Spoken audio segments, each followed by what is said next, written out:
با حل سوالای هندسه تریوس 2026 شبیه ساز تریوس 2026 در خدمتتون هستم. اولین سوال باز طبق روال یک سوال از زاویه در مثلث ها خواهد بود. تو این سوال برای پیدا کردن در واقع مقدار x میایم از این جهت وارد در واقع سوال میشیم. اگر نیم ساز ببینیم اونها رو میتونیم با آ و ب و ب در نظر بگیریم. خب ما چیزی که اینجا میبینیم این هست که آی به اضافه 100 برابر است با 2ب. از طرفی خب 100 باز 32 میشه 132 که 48 باقی میمونه. پس هر کدوم از این آها میشن 24 و 24. خب 24 هم میتونیم با 32 جمع بکنیم که میشه 56 که برای 2ب هم میتونیم از اینجا مقدار بیاریم، یا اینکه 100 به اضافه 24 یعنی 124 برای 2ب میمونه. 124 رو بخوایم در نظر بگیریم یعنی اینا 62 و 62 خواهند. خب 62 با 32 میشه 94. پس 86 برای x باقی میمونه. سوال 32 هم یک سوال بسیار جالب است در واقع است. چهره مثلث ABC یعنی این مثلث رو 46 داد. خب من با امتداد اینها دقت بکنید چه اتفاقی میفته. اگر من اینها رو امتداد بدم از طرفین و اینها رو وصل بکنم، ما یه قانون داریم توی فصل 2 هندسه میگه اگر نیمساز ارتفاع بشه اون مثلث متساوی الساقین هست و اینکه خب اینجا میانه هم میشه، یعنی اینجا این زل برابر این زل خواهد بود و این زل برابر این زل خواهد بود، چون دوتا مثلث متساوی الساقین میشه. خب این وسط هم که سر جای خودش. الان اگر چون محیط این مثلث رو 40 داده بود، پس ما میتونیم نتیجه بگیریم که از اینجا تا اینجا برابر محیط اینی هست که باز شده این قسمت، یعنی از اینجا تا اینجا برابر هست با 46. خب از طرف دیگه گفتیم اگر نیمساز ارتفاع بشه اون رو نصف هم میکنه، یعنی این با این برابره، این با این برابره. خب در نتیجه اگر گفتیم پاره خطی نقاط وسط دو تا زل رو به هم وصل بکنه بهش میگیم قاعده میانی و قاعده میانی نصف قاعده خواهد بود، یعنی 46 تقسیم بر 2 و 23 جواب ما خواهد بود. سوال شماره 33 یک سوال بسیار جالب از مثلث‌های اشکنار هست. اینجا نوشته ABC اشکنار هست. خب اگر ما از A به E وصل کنیم، چون این نقطه وسط مثلث اشکنار هست، چون وسط هست پس در نتیجه نیمساز هم میشه، چرا که میدونیم در مثلث‌های اشکنار میانه نیمساز و ارتفاع هم هست. پس در نتیجه میتونیم نتیجه بگیریم این نیمساز هست و اینجا 30 درجه خواهد بود. چون این مثلث ایکس کنار هست، یعنی مثلث AD برابر DE هست، پس اینجا هم 30 درجه و زاویه خارجی اینجا 60 درجه است. از طرفی خب چون اشکنار بود اینجا هم 60، پس در نتیجه اینجا هم 60 خواهد بود. پس مثلث کوچیک هم که EDB بود اونم اشکنار میشه که طول ضلعش برابر است با 4 و 4. یعنی یک اشکنار به طول ضلع 4 مساحتش رو می‌خوایم به دست بیاریم. 4 به توان 2 رادیکال 3 4 میشه 4 رادیکال 3 مساحت ناحیه‌اش می‌خوره. توی سوال شماره 34 یک سوال بسیار جالب از 6 سیدی است. من برای پیدا کردن این در واقع مساحت این مثلث EMD باید ارتفاع این رو بدونم. بدونم این ارتفاع چقدر بود. دقت کن. اینجا دو تا نکته بسیار مهمه. اولا اینکه اگر من این رو رسم بکنم قطر بزرگ 2 برابر این قطر، یعنی اگر اینو بگیرم اینجا 2 خواهد. از طرفی در این زوزنقه 6 قاعده میانی زوزنقه ما هست. پس اگر من این رو 4 بگیرم 4 6 و اینجا 8 خواهد بود و از طرفی درست هم هست چون این 2 برابر این هست. پس طول ضلع ما 4. این من متوجه شدم که اینجا برابر 4 است. اما بریم سراغ ارتفاع. ارتفاع کلی 6 سری ما 4 رادیکال 3 است. چون میدونیم 4 رادیکال 3 خواهد بود.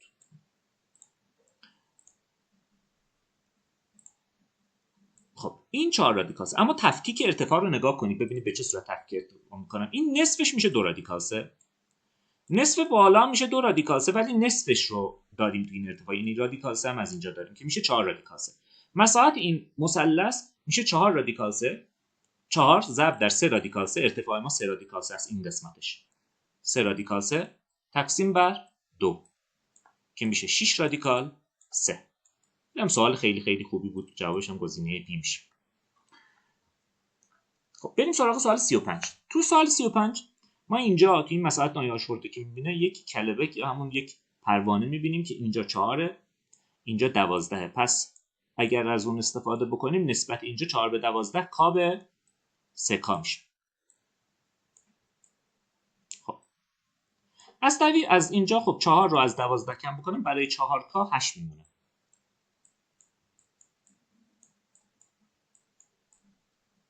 چون اینجا 3 کا بود، اینجا کا بود، 4 کا برابر 8 میشه، یعنی کا مساوی با 2 خواهد. پس در نتیجه این ارتفاعش اینجا 2 و اینجا هم 6. حالا میخوام مساحت ناحیه آشور خورده رو به تفکیک به دست بیارم. مساحت این مثلث بالا میشه 6 ضرب در 12 دوم. مساحت مثلث پایین میشه 2 در 4 دوم. 4 ضرب در 2 دوم میشه 4. این میشه 36 که جمع مساحتاش میشه 40 و جواب گزینه ب خواهد. بیام سراغ سوال 36. اگر ما این رو وصل کنیم به صورت عمود، خب این چون مربع هست 4 میشه و باز این هم مربع هست، اینجا هم 9 میشه، اینجا چون 9 هست اینجا 4 بشه، برای این قسمت 5 میمونه. من از فیثاغورس میخوام مقدار x پیدا کنم. فقط کافی اینجا رو به دست بیارم. 9 با 4 13، پس اینم 4 خواهد بود، پس اینجا هم 4 میشه. یه فیثاغورس بنویسیم. x2 مساوی با 16 علاوه 25 میشه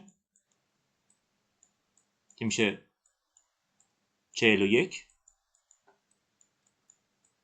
و x میشه رادیکال 41 و جواب گزینه د خواهد بود. بیایم سراغ سوال 37. اگر ما تو سوال 37 او رو به دی وصل کنیم، اونم شعاع خواهد بود که مقدارش رو میبینیم 10. مقدار شعاع این رو به دایره 10. پس در نتیجه اینجا وقتی 6 هست اینجا هم 8 خواهد بود. خب چون گفته اینجا رو به دایره است، این موازی باشه اینجا 90 درجه میشه. خب از 10 6 رو کم بکنم 4 باقی میمونه و 4 و 8 4 رادیکال 5. از فیثاغورس استفاده کنم 4 رادیکال 5 و جواب گزینه جیهان خواهد بود. سوال 38. اگر من از او به سی وصل کنم عمود میشه، چرا که شعاع در نقطه تماس بر خط ماست عمود. اگر این رو آر بگیرم، از اوکلید استفاده بکنم، R2 برابر است با 4 ضرب در 2، یعنی آر میشه رادیکال 6. در واقع میام از مساحت این مثلث 4 ضرب در 2 8 رادیکال 8 که میشه 2 رادیکال 2. 2 رادیکال 2 رادیکال 8. خب 2 رادیکال 2 ضرب در 6 تقسیم بر 2 میشه مساحت کل مثلث که میشه 6 رادیکال 2. مساحت کل مثلث است. از 6 رادیکال 2 رو به دایره به شعاع رادیکال 8 رو خارج میکنیم، یعنی پی در رادیکال 8 به توان 2 8 تقسیم بر 4 رو به دایره میشه 2 پی. از 6 رادیکال 2 پی رو خارج بکنیم، مساحت ناحیه آشور خورده به دست میاد و جواب گزینه آ خواهد بود. بیایم سراغ سوال 39. میگه معادله خط دی رو رسوم دنکتم، یعنی معادله خط دی. برای پیدا کردن معادله خط دی اول میام این نقطه روی خط رو پیدا میکنم، خط دی که در واقع وسط این پاره خط هست. خب اینجا xش 0 بوده، اینجا xش 8 شده، وسطش xش میشه 4. y 6 بوده 0 شده، پس یش هم میشه 3 چون مختصات وسط جمع x و y ها تقسیم بر 2 است. خب یک نقطه 4 و 3 روی خط است. از طرف شیب این خط رو بخوایم پیدا کنیم، شیب این خط برابر است با شیب خط در واقع L. شیب خط L M برابر هست با منفی، چرا خط نزولی هست، 6 تقسیم بر 8 که میشه منفی 3/4. شیب خط دی معکوس و قرینه این خط بود، M'. میشه 4/3 معکوس و قرینه 4/3. خب دیگه نیاز نیست معادله خط رو بنویسیم. ببینیم کدوم یکی از معادلات شیبش 4/3 میاد. شیب خطمون با 4/3 بیاد. این شیبش 4/3 میاد. بله این شیبش 4/3 میاد، اینو حذف نکنیم. این شیبش منفی 3/4 میاد، میتونیم حذفش بکنیم، شیب با 4/3 میاد. اینم شیبش 4/3 میاد. اینم شیبش 4/3 نمیاد. خب الان دو تا گزینه داریم، A و دی. خب 4 و 3 رو جایگذاری بکنیم ببینیم کدوم درسته. خب به جای ایگرگ 3 بذارم میشه 9، به جای x 4 بذارم میشه 16. 9 منهای 16 میشه منفی 7 با 7 میشه 0 و جواب گزینه آ درست هستش. سوال 40 محل برخورد دو خط رو اول باید پیدا کنیم، چرا که مساحت اینها باید محل برخورد رو پیدا کنیم. y محل برخورد میشه ارتفاع این مثلث با قاعده 3. x محل برخورد میشه ارتفاع این مثلث با قاعده 3. خب پس من باید محل برخورد رو پیدا کنم. پس باید معادلات رو بنویسم. x بر 3 معادله d2 رو می‌نویسم. x بر 3 y بر 6 مساوی با 1. ساده کنم به 6 ضرب بکنم 2x به علاوه y مساوی با 6. معادله خط d1 رو بنویسم. معادله خط d1 رو بخوایم بنویسیم x بر 6 به علاوه y بر 3 مساوی با 1. پس در نتیجه به 6 ضرب بکنم x علاوه 2y میشه 6. x علاوه 2y هم مساوی با 6 میذاریم. خب اینجا یه دستگاه حل بکنیم.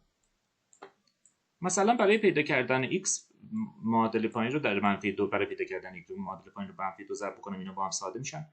این میشه y با منهای 4 y میشه منهای 3 y مساوی با منهای 6 y میاد 2. به جای y 2 بذارم x هم 2 به دست خواهد اومد. اگر به جای y 2 بذارم x هم 2 به دست میاد. یعنی اینم 2 بود اینم 2 بود. 2 در 3 تقسیم بر 3 میشه مساحت اینجا 3 مساحت اینجا هم 3 که جمع مساحت‌ها 6 خواهد بود و جواب گزینه ج ها میشه. یه بار دیگه معادله رو چک بکنیم اشتباهی نشه. اینجا منهای 2x به علاوه منهای 4y مساوی با منفی 12 میشه. منهای 2x هم میرم منهای 3y مساوی با منهای 6 میشه. y میشه 2. اگر به جای y 2 بذارم بیاد این طرف میشه 4. 2x مساوی 4 باشه x هم مساوی 2 میشه و 2 در 3 تقسیم بر 2 میشه 3. 2 در 3 تقسیم بر 2 میشه 3 و جمع مساحت ها میشه 6.